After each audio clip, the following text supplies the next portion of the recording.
Dito. Dito, ma'am. Okay na, ma'am. Yun. Okay. U-12 nga, ano. So, syempre, mga katek, naka-spin kasi tayo. Spin mode tayo. So, U-12 din lumalabas. Kapag sa wash, wala siya. Tsaka sa rinse. So, sa spin tayo. Yung gagawin natin, bubuksan natin loob. Alam na natin yan. May mga upload na tayong ganitong video na mga katek. So, sa mga nakapollow sa atin, alam na nila. So, bubuksan muna natin.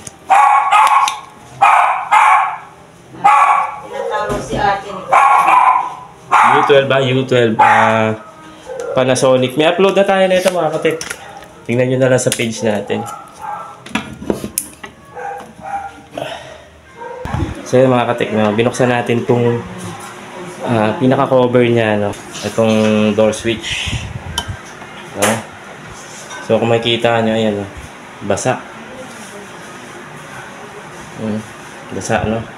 Sa mga ibang unit ng washing machine na top load, hindi sila gumamit ng electronics board na ganito, no? Gumamit sila ng magnetic na tinatawag.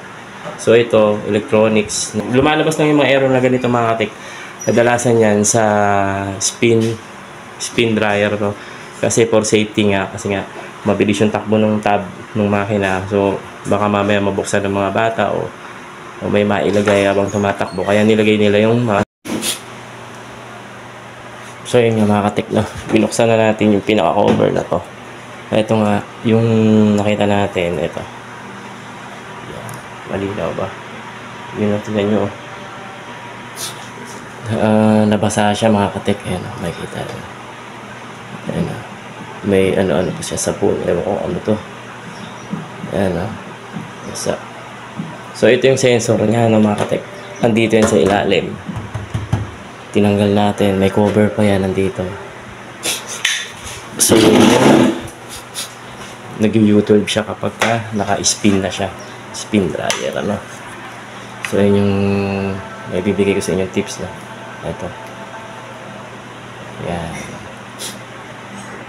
So yun mga katek, no, madali ang video para sa reels natin, no, pagka Panasonic top load, no, washing machine, pag nag-U12 yung error nyo, ito yung problema, no? Yung door sensor kapag nag-i-spin na siya, tsaka siya lumalabas na U12.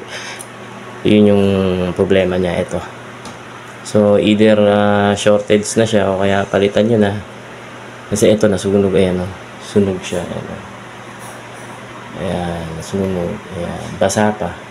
So sa mga ganito mga katek, no, kapag nabasa, bihira na nakakaligtas eh. Pwede naman nating hinangin to uli. Kung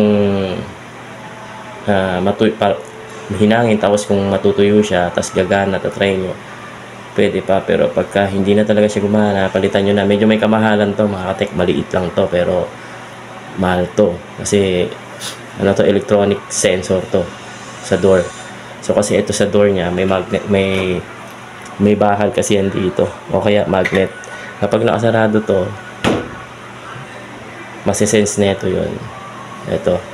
So kapag sira to, hindi niya masisense. Kapag nag-spin na si unit, hindi siya mag-i-spin, mag-e-error siya na U12.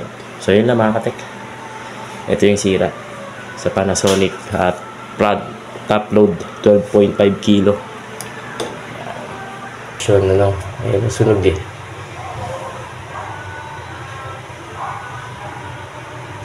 Kita ba? Ayan mga katek, no? Tinry natin punasan yung nabasa. Ayan, gumagana naman siya. Pero hindi na siya nag-error. Ayan. Ayan, nag-i-spin na rin. Yun ang kagandahan sa mga automatic kasi nga. Katulad niya, naka-open. Ayan. So, hindi siya nag-a-alarm, no, kasi naka-open tayo ng konti yung pinto. So, delikado para sa mga gumagamit tsaka sa mga bata.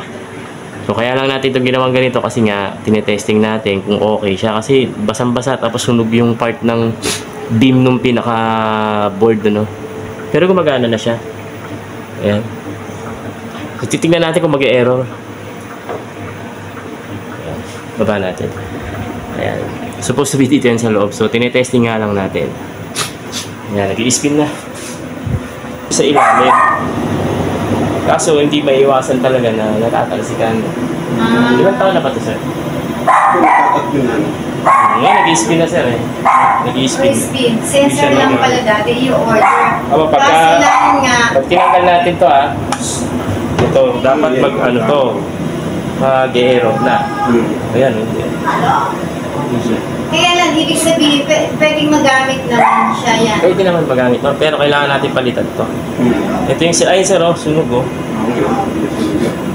Naaanuhan daw kasi dati na kailangan ka lang kasi talagang ingat uwi. Kasi ako, hindi naman ako nagdalo pa kaya may... So, pinapasok ng tubig.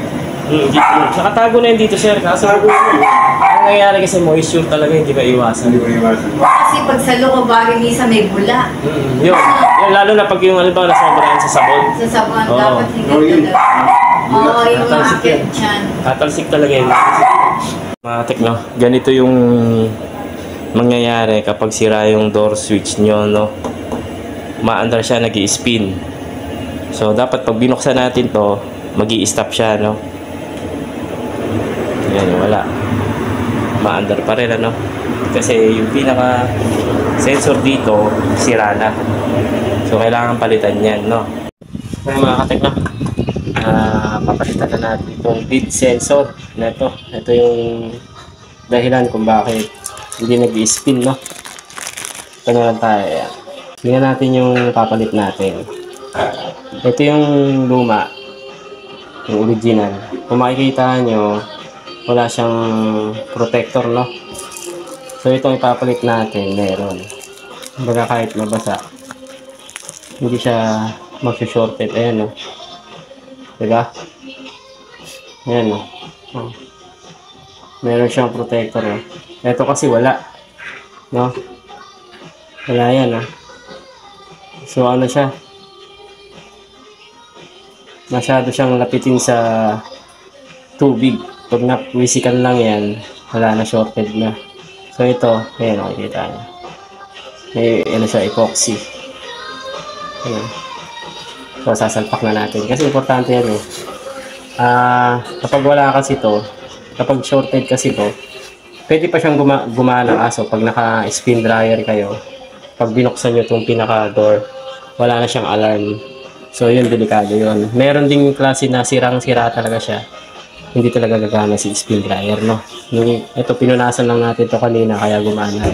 So papalitan natin.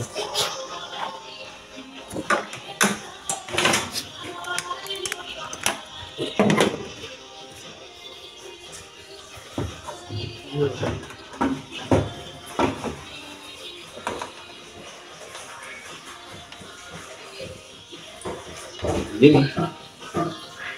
Parehas na. Okay. Pak.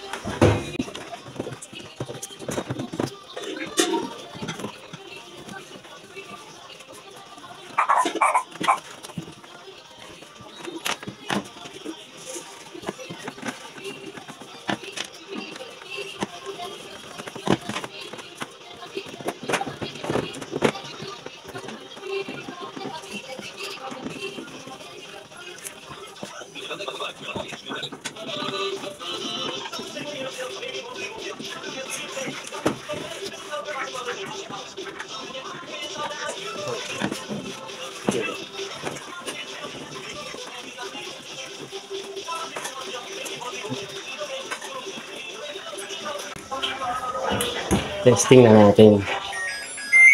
Diretso spin na to.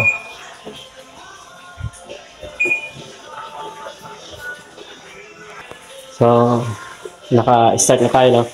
Dapat kapag binuksan natin tong pinakapintuan ng top load na to, mag-error siya, ha? Kasi pinalitan na natin yung pinaka lead, no? Lead sensor para dito sa door. Ayun, okay, nag-alarm. Yun, maririnig nyo, di ba? So, ibig sabihin, good yung pinalit natin kasi eto, sira kasi to, shorted. So, pag binuksan natin yung pinto, hindi siya nag-a-alarm kasi nga wala na siyang nasisense. So, ito, no? Ito yung pinalitan natin. Tingnan natin kung magana. Yun. Okay. So, wala na tayong problema. Yun lang mga katik, pinalitan natin about dito sa U12 ng Panasonic top load na washing machine, 12.5 kilo. Ito lang yung naging problema, ano. Kaya hindi siya noong una hindi siya nag-spin kasi nga basang-basa to, may sabon pa. So pinunasan natin, then pinagana natin, gumana naman siya nag-spin. Ang kaso, pag binuksan mo to for safety nung users, wala na kasi nga umaandar pa siya si tab. Pero pwede mong buksan. Dapat hindi ganoon eh. Dapat pag ayos itong sensor lead na to, dapat pagbukas mo ng pinto, mag-a-alarm na siya. No? So, ingat kayo. Ito lang yung pinalitan natin mga katak. Sana nakatulong sa inyo. Ayan, nag-i-spin na siya.